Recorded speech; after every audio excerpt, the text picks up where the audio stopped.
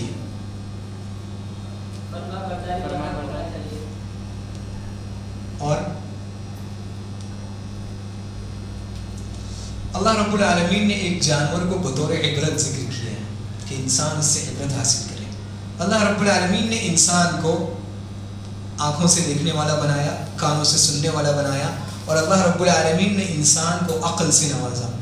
عقل یہ ایک انسان اور جانور کے درمیان فرق کرتی ہے. جانور کے پاس بھی آنکھیں ہوتی ہیں, جانور کے پاس بھی نگاہیں ہوتی ہیں دیکھنے کے لیے, کان ہوتے ہیں اس کو سننے کے لیے, لیکن جانور کے پاس عقل نہیں ہوتی. اللہ رب العالمین نے انسان کو عقل سے نوازا, لیکن یہ انسان اللہ رب العالمین نے اس مضمون کو قرآن مجید میں کئی جگہوں پہ بیان کیا ہے. ایک جگہ اللہ رب العالمین نے قرآن مجید میں ان انسانوں کو جو عبرت حاصل نہیں کرتے, ان انسانوں کے بارے میں اللہ رب العالمین نے قرآن مجید میں ارشاد فرمایا اولئک کالانعام بل هم اضل, کہ وہ لوگ جو اللہ رب العالمین کا اقرار نہیں کرتے, جو اللہ رب العالمین کی توحید کا اقرار نہیں کرتے, وہ جانوروں کی طرح ہے, بلکہ جانوروں سے بھی گئے گزرے ہیں. کیا کہا اللہ رب العالمین نے سب سے پہلے؟ جانوروں کی طرح ہے. پھر کیا کہا؟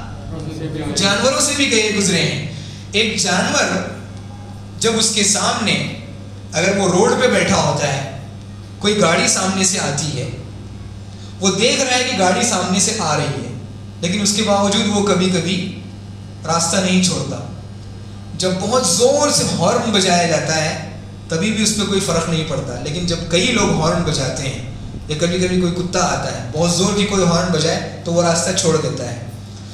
تو یہ جانور جسے اللہ رب العالمین نے عقل سے نہیں نوازا, اس کے باوجود وہ اپنی آنکھ کو یا اپنے کان کو استعمال کرتے ہوئے اپنے فائدے اور اپنے نقصان کو جانتا ہے, اسی لیے وہ اپنے آپ کو تکلیف نہیں پہنچاتا, وہ جگہ چھوڑ دیتا ہے. لیکن وہ انسان جسے اللہ رب العالمین نے آنکھوں سے نوازا, کانوں سے نوازا, اللہ رب العالمین نے اسے عقل سے نوازا, لیکن وہ اپنے فائدے اور اپنے نقصان کو نہیں جانتا, وہ اپنے فائدے اور اپنے نقصان سے غافل ہے. تو ایسا انسان یا تو جانور کی طرح ہے اور یا تو جانور سے بھی گیا گزرا ہے. جانور کبھی کبھی اپنے نقصان دہ چیزوں سے ہٹ جاتا ہے, اپنے آپ کو تکلیف نہیں پہنچاتا, لیکن یہ انسان جو اس دنیا سے, اس کائنات سے عبرت حاصل نہیں کرتا, اللہ رب العالمین کی توحید کا اقرار نہیں کرتا, یہ اس جانور سے بھی گیا گزرا ہے.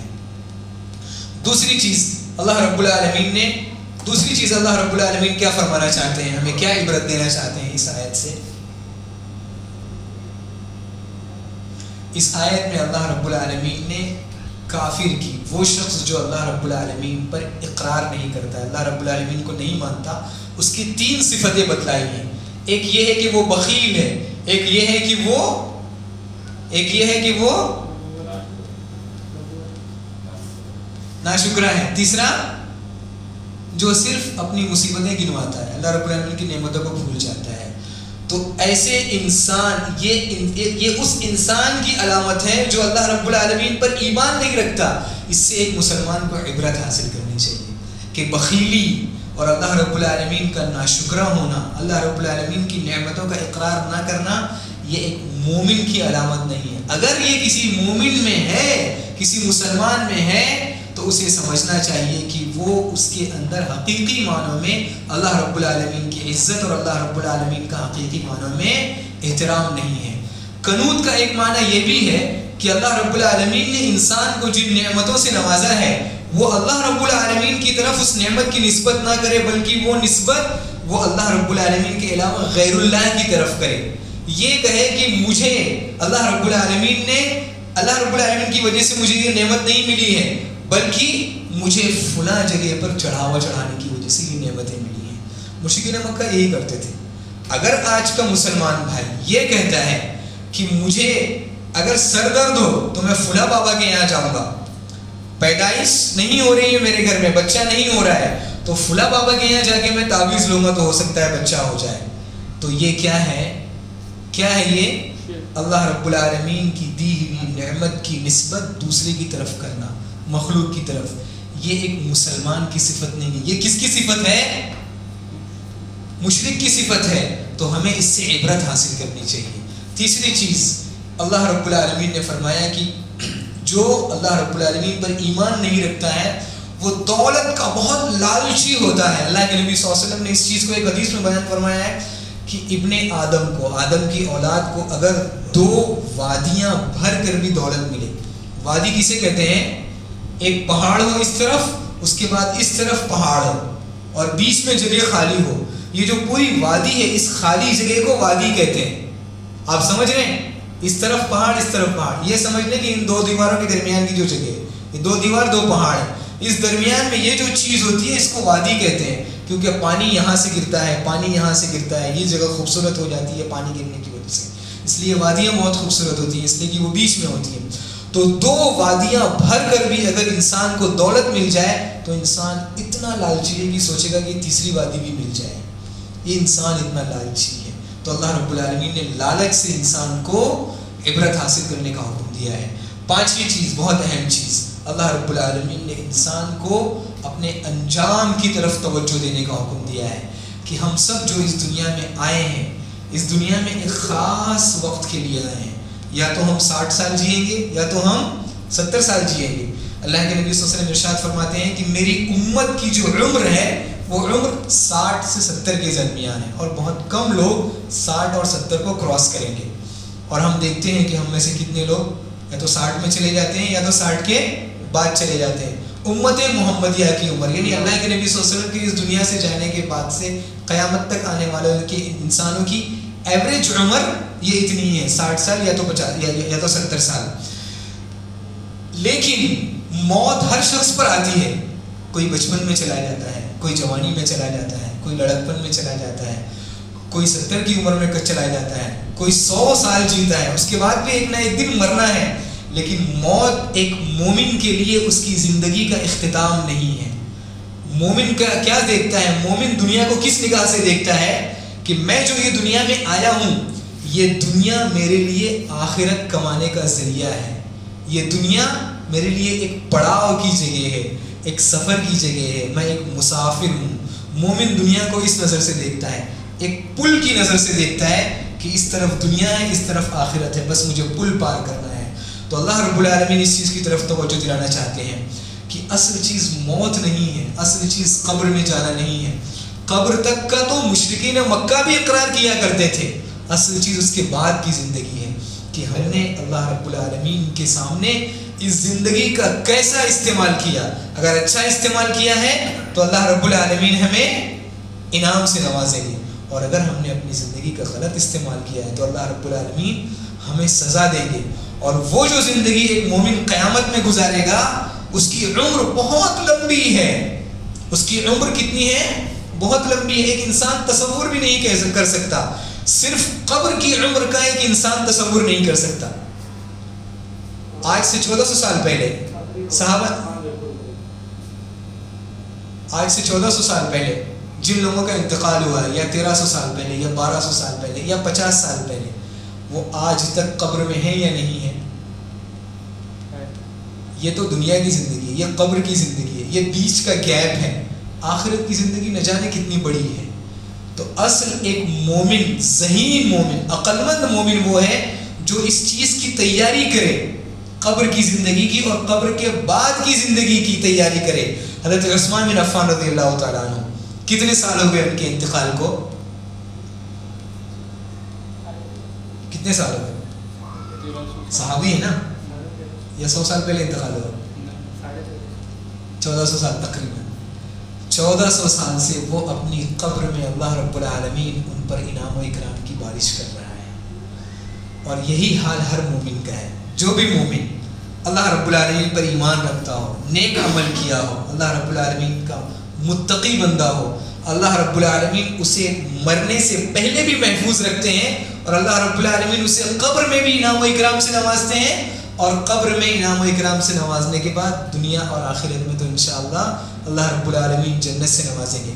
اللہ رب العالمین سے دعا ہے کہ اللہ رب العالمین نے جس طرح ہمیں اس مسجد میں جمع فرمایا ہے, اللہ رب العالمین ہمیں جنت میں بھی جمع فرمائے.